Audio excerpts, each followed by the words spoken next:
Okay, hey guys, how are you? Some girls reporting. Here we go. Okay, so I watched. This is the only way I can do videos right now, just FYI, with my phone. Um, Frankly, if inflation wasn't so high, there's a computer that I was going to buy on Amazon during Prime Days. I was going to buy it through a private business, but they just. It's not that I didn't like them, but there was something. I think he was trying to. I think he was jacking up the price pretty much over the top.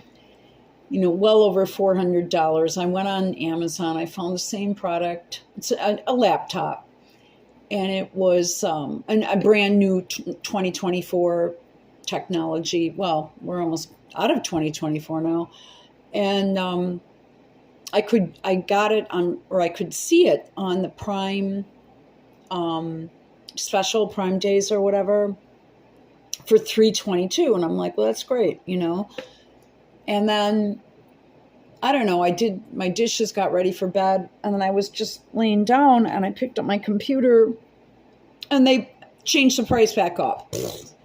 So I'm like, I don't know how many days it was at the special thing, but I missed it. And it's not like I'm sitting around waiting for Amazon to contact me or whatever, but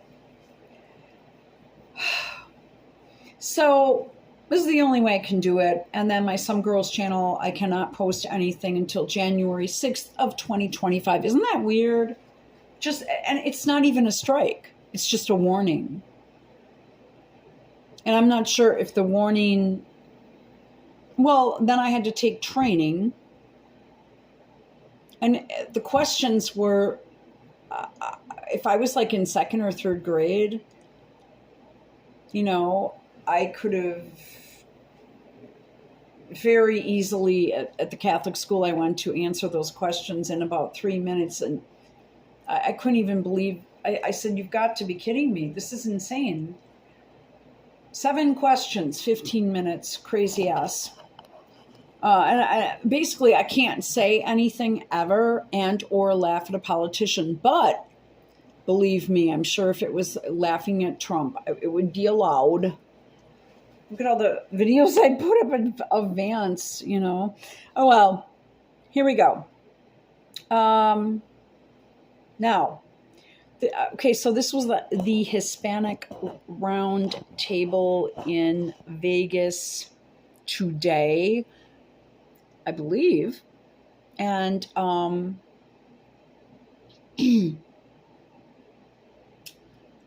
me think. So this is the president of Goya Foods speaking. So I want you guys to listen to this. Okay. Telling me your father said you convinced him to vote your way with God, family, work, freedom. He said, you asked him, why did you vote conservative, Republican? He says, my party has abandoned me. They've abandoned him. And they've abandoned many Latinos. And that's why we're here today. And our future is at stake. I want to also recognize Captain Sam Brown, who at a young age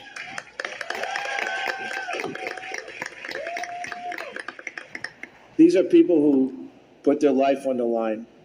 And when I see servicemen, I say, not just thank you for your service, thank you for our freedom. We have freedom, we take it for granted.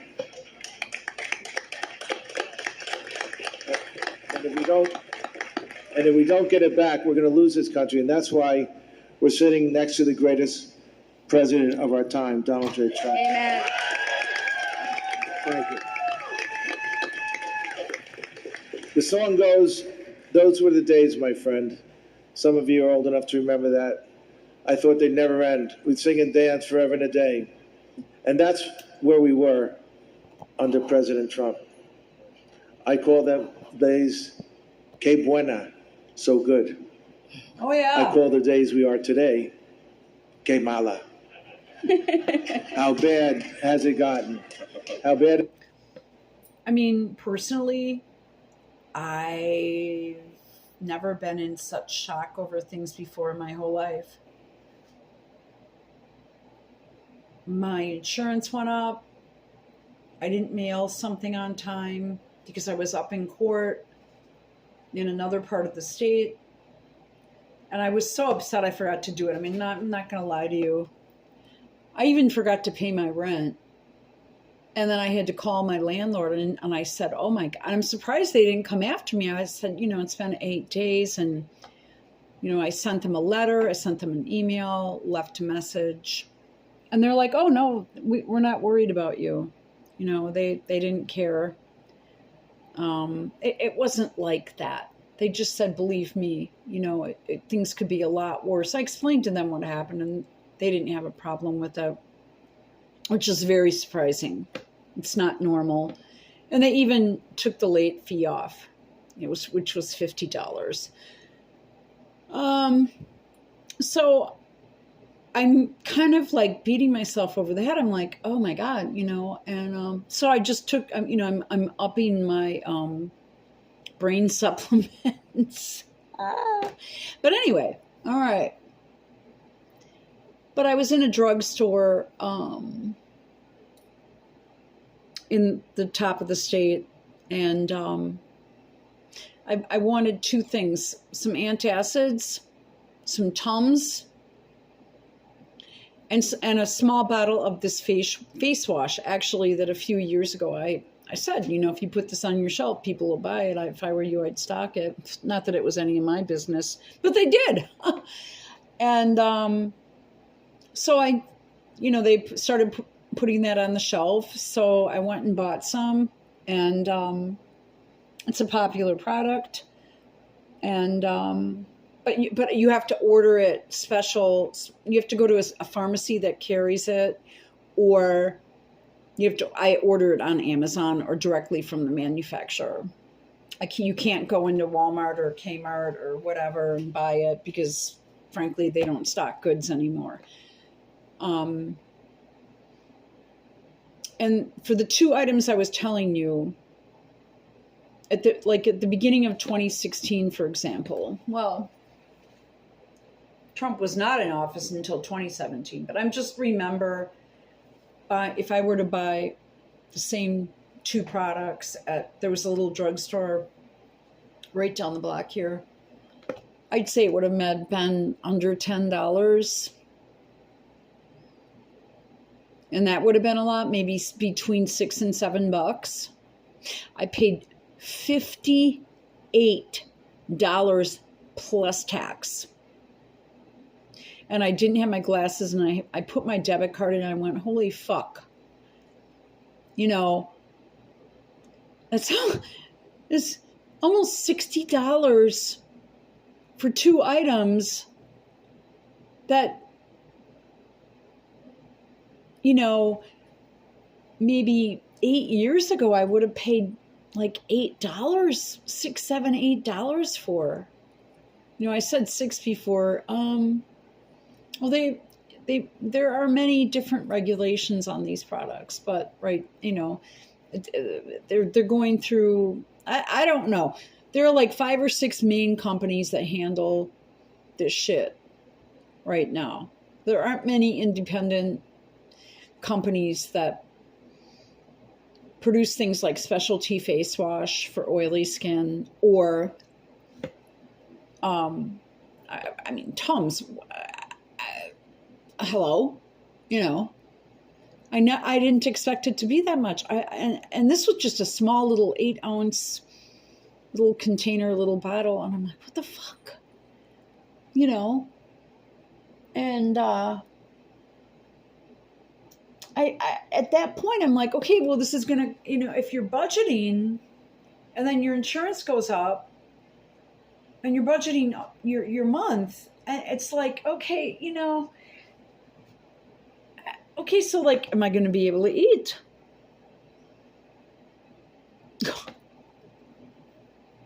This is, they're taking, and younger people don't realize it because they're too young. If they were born in the early 2000s, they're not going to remember any of this shit. They have no idea. They're like, yeah, it sounds good. Come on, yeah, it sounds good. I never identified her. Am I allowed to say this? I always thought that she looked, Indian, Hindu. I didn't even know she was, what. I don't know what I'm allowed to say anymore. I mean, in my opinion, you'd seen her as a senator. I was like, oh, okay. I didn't know what she was. But I didn't think she was, okay, I can't see. I've got to be very careful what I say. Listen to Bob. Now, this is important, so let's go. It hasn't gotten. It's gotten bad. Under President Trump, Yeah. our economy was cruising. Oh, yeah. The best economy ever. Prosperity. So upbeat. We had a safe world. No wars. We had no inflation. Virtually no inflation. We had freedom. Yeah. Under President Trump, our real average weekly wages were up 8.4%. I'll say later on, under this administration, it's down 3.4. We cannot keep up with the cost of this administration that is hammering not only the Hispanic community, the African American community, all communities. The border was secure. Illegal immigration was at a minimum. Yesterday, the CPI index came out hotter than expected. That means the Consumer Price Index. At 2.4%. And this is on top of year after year. But if you go online, they hide it. And they say it was 0. Like basically negligible. And I'm like, what the fine fuck? And now I don't know. It's just like, at what point? I mean, basically what they're trying to do is they're trying to take a lot of the boomer population and just make them spend all their money. And then they want unrealized capital gains tax. Now, what Trump is proposing in his administration right now is tax-deductible car loans. I mean, you still have to qualify for the loan. They're not going to give them away. But, interest rates have gone up. I thought I heard him say he wanted to do a cap on interest rates, but okay, that's another thing. But if you're able to deduct the tax of the purchase for a new vehicle, or deduct the interest on the loan from your taxes, what is that going to do? It's going to make the car totally more affordable to you. It's going to give you a tax break at the end of the year. No tax on tips. Huge. When I was selling real estate, people would say, yeah, I can afford the house, I can afford the payments, but I remember this one girl, and she would come and do meetings with me, buzzed with her mom, and they weren't that smart, I didn't think, but it doesn't matter. I was trying to explain things to them, but then we got to the part where, I had a loan officer that she was working with, so I had that set up, a mortgage officer, and she said, well, there's one little problem, because she was a bartender at like a sports bar thing. She said, I don't declare all my income. Therefore, if her income is like $25,000 or $30,000, but she gets a couple $100 a night or more in tips and isn't reporting that, maybe is reporting 50. I'm just throwing numbers out there. I don't know what it was. I mean, you're not making a lot working at a sports bar on the south side of Milwaukee, but you could potentially make a hell of a lot in tips. I mean, but not paying income tax on that, and not having to declare any of that, that is huge. Over overtime. I used to work so much overtime. But then at the end of it, you know, you're putting in maybe a couple $100 a week worth of overtime, but you're only taking home 100.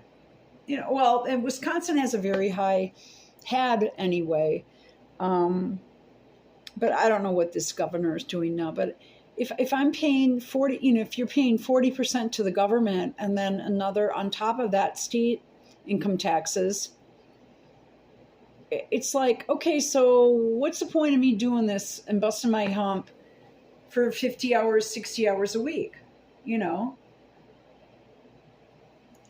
I'm just throwing numbers out there, guys. But I mean, I worked, instead of leaving at 5, I always was at my desk till 7:30 at night. Every day. Unless, usually Fridays, I'd be able to get off a little bit earlier, maybe by 6. It's just my boss always wanted me there because he was always working late in case he needed something. And if I left, they'd be, what did she leave for? Does she have a date, or is she going out of town? Which I was going out of town a lot then. I'm just giving you some examples of what this would spur economic growth like you would not believe. All right, let's continue listening to Bob. The African American community, all communities. The border was secure. Illegal immigration was at a minimum. Yesterday, the CPI index came out hotter than expected at 2.4%. And this is on top of year after year. And we've had over the years 5.4% inflation. This is on top of historic inflation.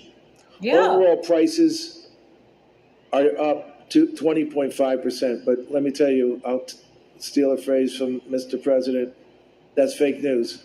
For Goya, it's up more like 50%. We will go out to buy cans. We do a lot of canning. Come to Brookshire, Texas, and we'll show you how we can at 2,000 cans a minute. Very efficient factory. Cans went up 64%. Transportation. Cans went up 64%. I could get into... Okay, I mean, if the cost for goods, so what does he do? Charge a sale price for his goods? No, it's Goya beans,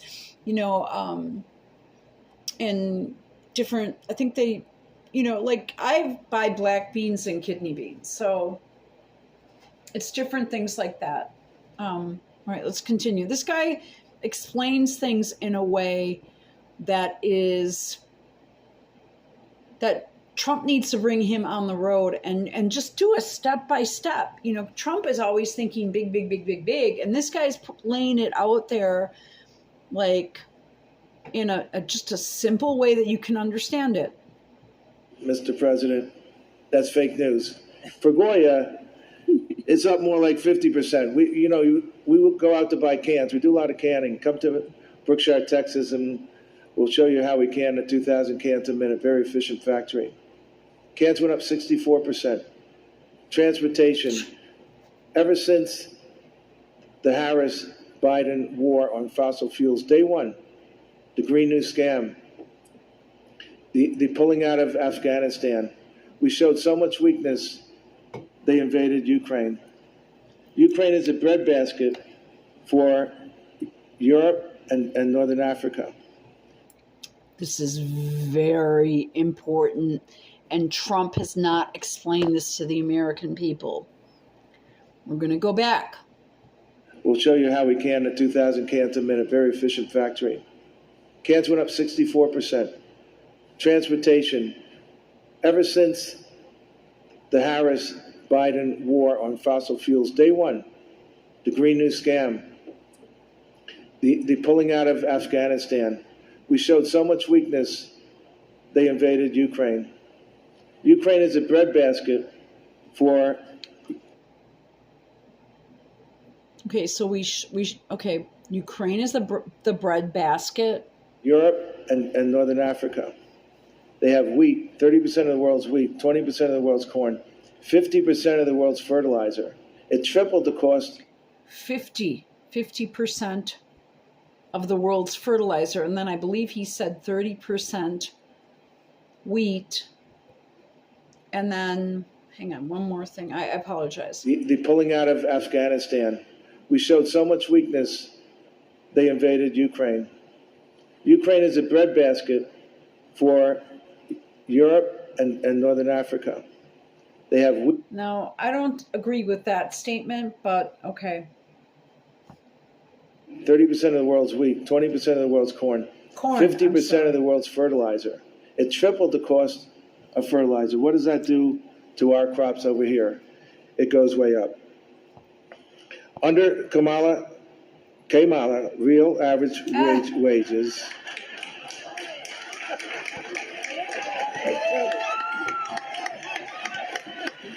You know, I don't say that, you know, to get a buzz or as an insult. It's reality. She is bad. She's bad for this country. She's bad for Latinos. She's bad for all of us. Kamala, does that mean is bad? Yeah, I'm sorry. I'm thinking in terms of English, but that is cute. K-Q-U-E, mala. Mal, bad. Or as an insult. It's reality. She is bad. She's bad for this country. She's bad for Latinos. She's bad for all of us. Real average wages were down 3.4%. And wages have been up. I mean, our wages have, in warehousing and all that distribution, have almost doubled. But they're still not keeping up with the cost of this administration, the burden they put on our society. The working class, the middle class, Hispanic and Black, African-American populations have been hammered, exploited, used, and abused. It's cost the middle class $2.4 trillion since March of 22. The average middle class household lost $33,000 in real wealth. And you need a six-figure salary in about less than half of the country to buy a home. That was day one. But for me... You know, when people talk about home buying and all that shit, don't fall for a lot of this crap. Now, if Trump has a plan with his business school background, I'm going to make an assumption. I would have to look at it.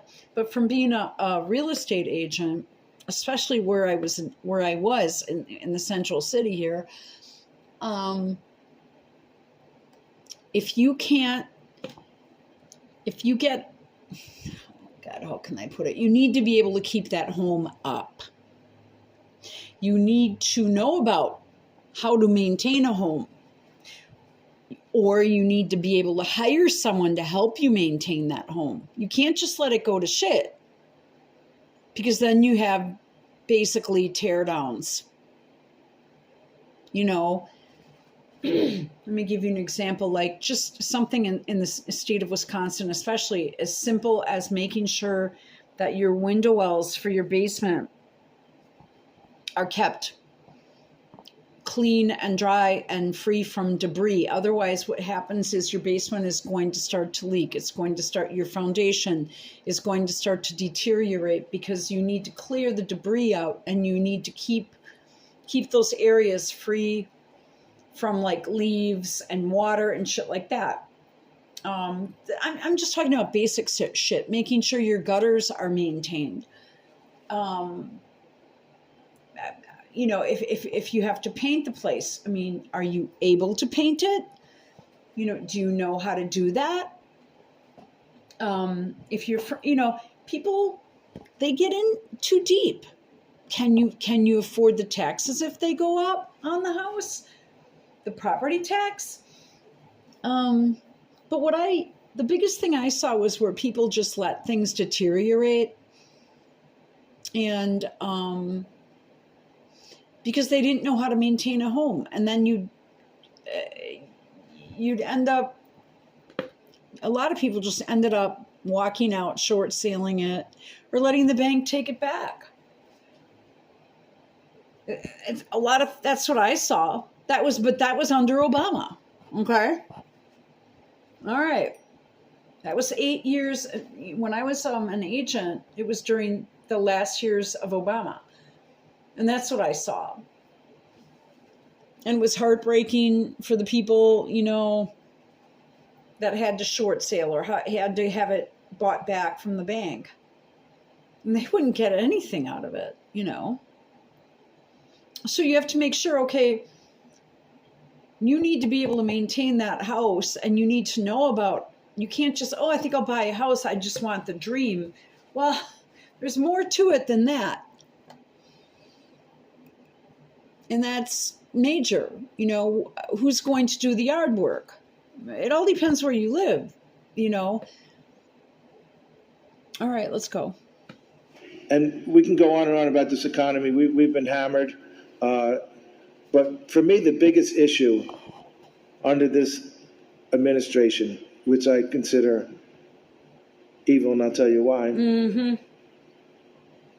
is the Hispanic and African American communities being exploited, used, and abused under the greatest slavery in the history of the world. My friend Ben Carson, who's also a friend of the president, said there's more slaves in the world today than in the history of the world. And why is that? Because the only industry that's flourished over the last 4 years is human trafficking and drugs. We are not just inviting people in, we're bringing people in. Let's ask some of the NGOs. We are actively bringing people to this country for exploitation, millions of people. Last year, on April 26, 2023, Tara Lee Rodas testified before Congress that the U.S. is a middleman in the trafficking of children. Last year, there were 85,000 children lost. Not lost, okay. They were sold. All right. I don't know enough on this topic, but I'm going to assume that where he is in Texas, that's not my area on YouTube here. Maybe you guys could comment about it. It's not my area of expertise. In my opinion, they were sold. There is something else I wanted to show you guys. Okay, so I just wanted, when he explains this shit with Ukraine and how important that country is, if that thing keeps going with them and that's not settled, a lot of inflation is due to that. A lot of the food prices going up due to the cost of goods to package the shit, and then the fertilizer. And this was talked about, initially, when he talks about someone looking weak, and I don't know what I'm allowed to say here on this platform, and, well, it had nothing to do with that. He's got it backwards there, in my opinion. When you poke at someone since 2014, basically, you know what? I'm not allowed to talk about it. So then we have something here. Oh, here we go. Milwaukee catering business. Burglarized, crashed into days apart. And I know where this is. I had to look it up. They didn't say it here. And I'm like, well, but a car crashed into a small business on Milwaukee's north side. This is very common. Reckless driving is a huge problem here. And you have this couple. It says, here's surveillance shows. It's not a video. This is supposed to be the surveillance video. It shows a car. It doesn't say what kind of car, so you can't report it. This is the worst reporting on the planet. I know where this is, and I drive past it. And honestly, every time I drive or even just go out on the sidewalk here, I'm nervous. I'm like, is someone going to drive up on, I keep thinking I'm going to get hit again. It's very nerve-wracking. So basically, I saw something, they basically just came down the street and just ripped everything apart. We don't have a police force that acts anymore here. Basically, what they'd say is the community needs to come together. Let the crime happen, but perhaps if the community came together, this wouldn't be happening, which is kind of a load of shit. The community had this, and this. Oh, now they opened up a GoFundMe, I guess. 6,500 really isn't enough. Instead of trying to find the person and punish people for driving recklessly, it's like, well, the community needs to come together and we need to stop doing it. And we're the middleman, as Tara Lee said. Now, how the hell did that happen? Recently, the Inspector General of HHS, Health and Human Services, under Javier Becerra and Alejandro Mayorkas, Latinos, abusing. Well, they're more than Latino. One of them is more than a Latino. Latinos, because the Latinos are the biggest target of trafficking. Oh, okay. And yeah, we're talking about trafficking here. Well, I don't know what's going on. I just know that the communities are falling apart. I've never seen anything like it. When Trump went into office, we had Sheriff Clark running things. But they drove him out. We still don't know why he left. And then the mayor, who I think would have been a little bit better, but he got his reward after the 2020 STEAL. He got his reward he's ambassador to Luxembourg. Wow, what a tough job, boy. So I don't know. I mean, that's just an interesting bit here. And